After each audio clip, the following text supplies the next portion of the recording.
సూర్యుడు ప్రత్యక్షమైనటువంటి భగవత్ స్వరూపం, పరబ్రహ్మస్వరూపం.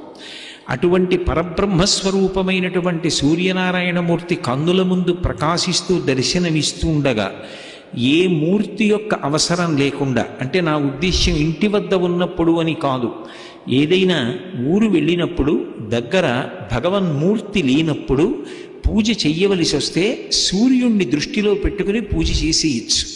ఆ పూజ పరిపూర్ణమైపోతుంది.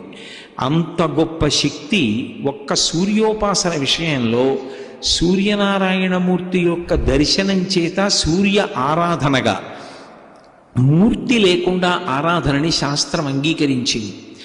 ఎవ్వడు సృజించు ప్రాణుల ఎవ్వడు రక్షించు త్రుంచు ఎవ్వడనంతుండెవ్వడు విభుడెవ్వడు వాడి విధమున మనుచు వినుచు హేలారతుడై అంటారు పోతన గారి భాగవతంలో.